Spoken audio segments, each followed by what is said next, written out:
All right, guys and ladies, welcome back.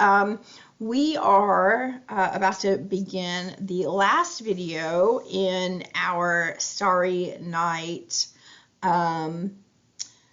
inspired landscape by Vincent Van Gogh. And I just wanted to start this video by showing you his landscape again and some of the details that we'll be adding today. So in previous videos, we have already worked on our sky, and we talked about ways to do the mountains and then the ground in the foreground of this particular painting. And today, excuse me, what I wanted to do was show you kind of how I might put my mountains together with my sky, and then how to also go ahead and attach the ground.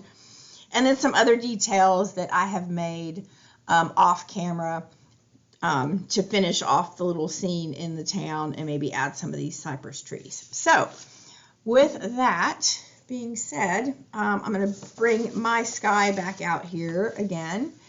And this is the kind of the fun part, because you get to start putting stuff together. And these were the 3 mountains that I made in the last video with you guys.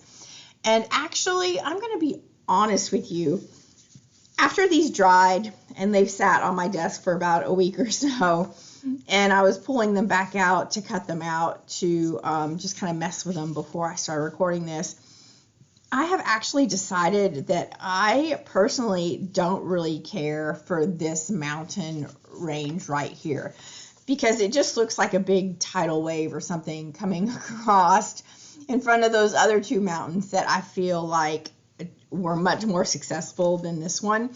So I am actually not going to use mine in this particular scene I'm putting together.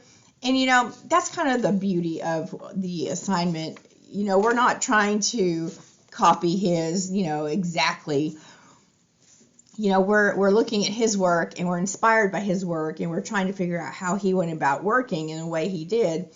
But that doesn't mean we have to have everything that's in his in ours. Okay, that's where you as an artist get to be a little more creative than that. So the first thing I would do is I would decide like how much of this sky that I actually wanted to show.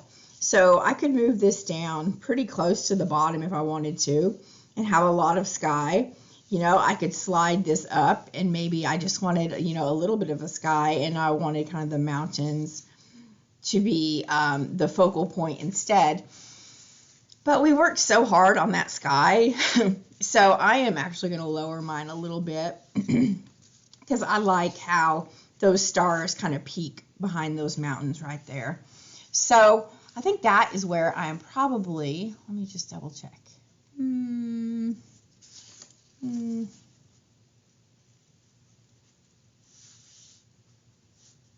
Yeah, I'm just going to use all that. So I am going to put some glue on the back of my mountain range, and then I'm going to go ahead and attach that in right about that area. So grab my glue here. Sometimes glue doesn't want to work really well with oil pastels, and if you find that to be the case, you may want to use some bottle glue, white glue or something like that. But I don't want it to wrinkle my paper either, so I'm going to give this glue stick a shot first and see what happens. Because sometimes white glue can wrinkle your paper, and glue stick is a little more forgiving like that. So check out how low I put my glue stick on there. And that's about where I want it to go. And so when I press this down, obviously I don't want to rub across the front, because I'm going to mix, you know, I'm going to mess up my oil pastel work that I've already done. But I also want the sides even too. So that's kind of what I'm doing right now. I'm kind of looking to see, make sure I've got those edges nice and parallel before I just flip this over and really rub the back. Hopefully that will adhere well. There. So there's my first little mountain range. And then on this one, I'm going to kind of decide, you know, how close to the other one do I want it? Do I want it a little lower? I think I'm going to go just like that because I like how this mountain right here kind of overlaps that one right there just a little bit. I don't have to see that dip, okay, because the change in my colors is what is making this look like two separate mountain ranges. So I am going to check where those corners are. So right about there. So I'm just going to put glue across the top half again, because I don't have to put glue on the whole thing, because then it's just going to stick to my table. I just have to put glue across the top where I want it to stick to the other one.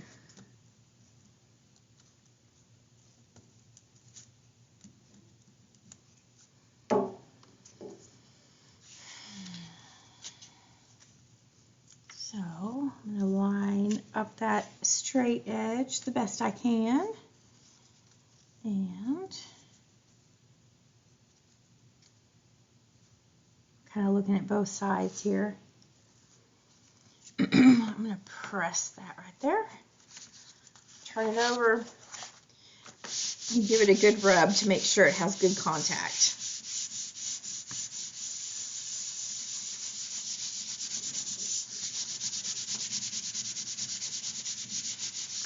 Okay, so I've got those two mountains added in.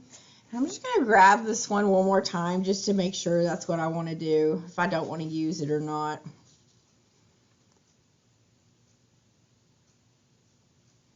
You know, I guess it makes sense because, you know, it's the range that's closest to the town. And if I had little buildings and things down here, you know, maybe there would be street lights, and maybe there would be lights from the, you know, just the town in general, the houses and the things that are going on. And so maybe some of that light would reflect onto this set of mountains. But I just, honestly, I wish that I had not used the light blue in here. So, you know, it's kind of a lesson learned there. Because now if I put, you know, once we add our grass, oh, wait. Oh, that's not so bad now. Let me see. If I just cover up more of the mountain. This is me actually problem solving, guys and ladies. You know, it's making that decision. Actually, I think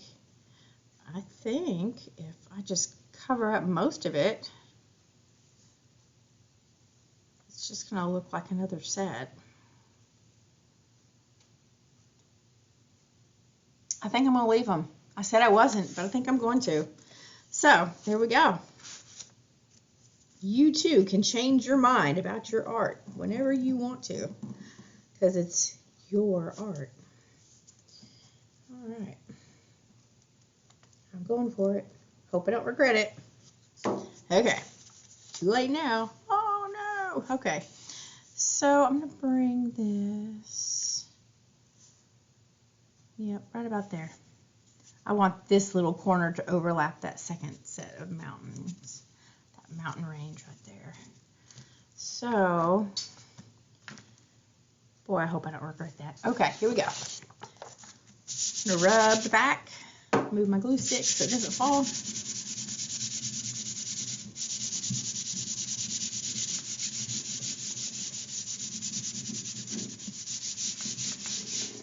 That helps your glue stick dry faster too, boys and girls, because when you do the rubbing, it creates friction and the paper gets warm, and that warm is what makes the glue dry faster, by the way. So now I just have to decide. Yeah, that's okay. All right. All right. I'm kind of happy I did that. All right. So now I just have to decide how much of that mountain I want to have left showing, because I really like those two. You know, and this one's okay. It's growing on me. But now it's just a matter of, you know, which end of my grass I want to use up there. And I think it's going to be this one because that's a straighter line. And so I'm going to put some glue across that top edge. I don't have to go all over the place because I'm not trying to stick it to my table. Okay, so I just have to go along the top edge.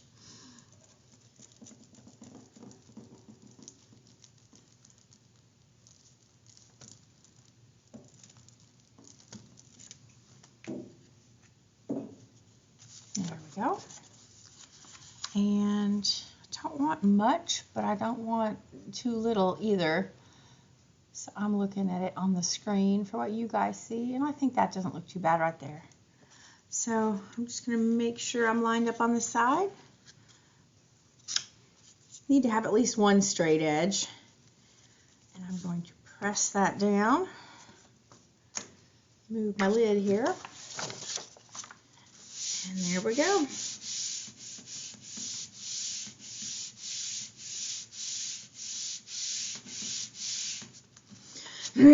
So that is the landscape kind of put together, and now we have this great field with nothing in it.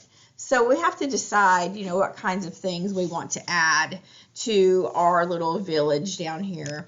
You know, obviously things that are farther away, like these trees, are much smaller than the trees that are closer to us, you know, up closer in the foreground.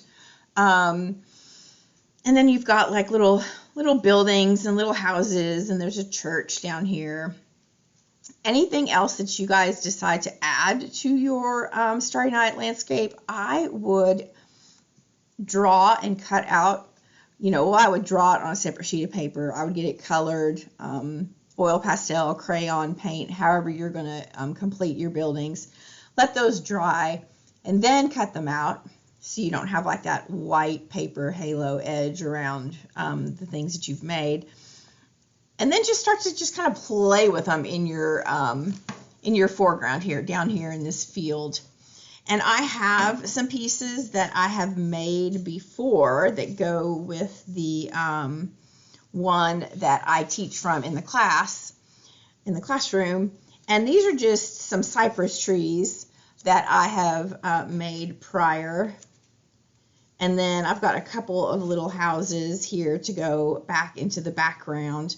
And I just used construction paper and colored over the front of them because I wanted them to be kind of bright and kind of, I don't know, stand out from the mountains in the background, but also blend in because of the blues and stuff that I colored it with. And then the backs of these guys, you know, this one happens to be green. This one is brown. It's just some construction paper that I had left over. If you had a brown paper bag, that would be perfect because brown paper bags aren't very smooth. And when you draw on it, it's going to give you kind of a texture. And I just kind of, you know, I did different greens and different blues in the background. And then when I was kind of happy with how the colors looked, I took a black and just kind of went over it a little bit to make it look more tree or shrub like and not just this big, you know, colored kind of mess of a thing. So, and there's my other little one there. It's just mostly green and black, and I've got some of the other colors in that one there. And this one is more of like camouflage colors if you added blue to it. So there's lots of blues and greens in there. There's some brown in there, and that's just on brown paper. You know, I like using colored paper to draw on for stuff like this because if some of the brown shows through, it's not the end of the world. You know, sometimes if you're doing this with white paper, you have to like cover every single little spot. And so colored paper kind of helps us speed the color process along. So I've got these 3 trees, and they're obviously not the same size. And my goal with these not being the same size was, you know, I wanted something further away towards closer to the mountains. I wanted something kind of in the middle of my scene, and then this tree, which is closer to us. Because in his, you know,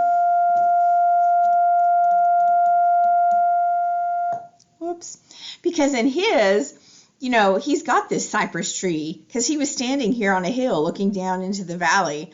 and he could see the mountain range behind the little town here.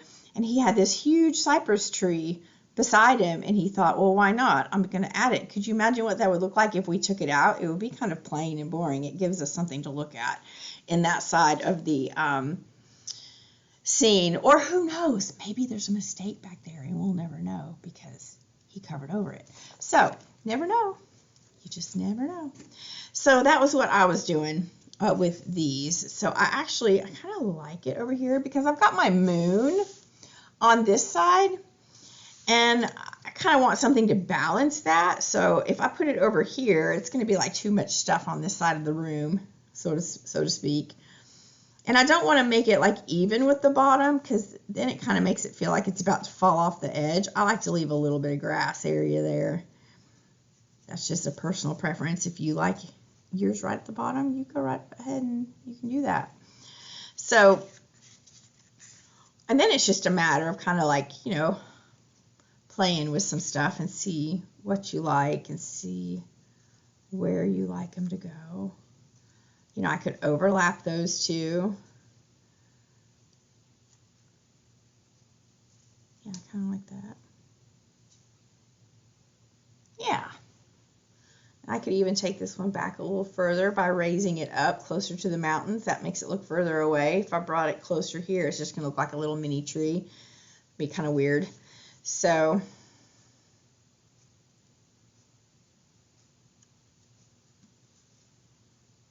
yeah, that's not bad. And then I've got my two houses that I can add in, and you know, that could be a really big tree, but it's farther away, so maybe kind of like that.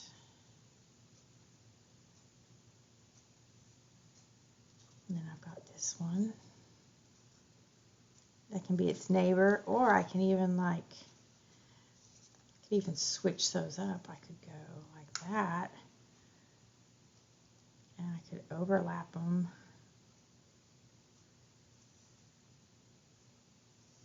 Kind of like that.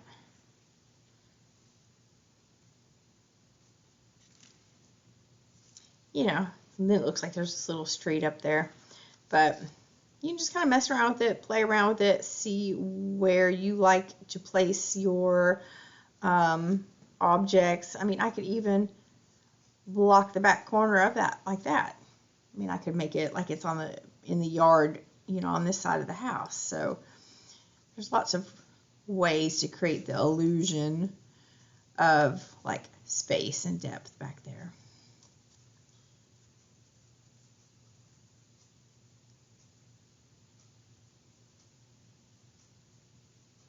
Yeah, there we go. So yeah, that is about it. You know, you could make as many or as few. This could be like a farm scene down here. You could, you know, get a new sheet and color like a pond to go into the ground here if you wanted to, or you could even make like, you know, a river that goes behind this tree. There's lots of things that you can do. If you don't want to do cypress trees, you can do regular trees, or you could do shrubs, or whatever kind of a scene you want down here in the bottom. It's up to you how you add that. So, all right, I can't wait to see yours. And if you have any questions about anything I've done, or I need to explain a little bit better, you know how to contact me. And I hope you have enjoyed this one. This one's been kind of a longer one to do, but it's been fun. So, thank you, and I will see you in the next video. Bye, guys. Bye, ladies.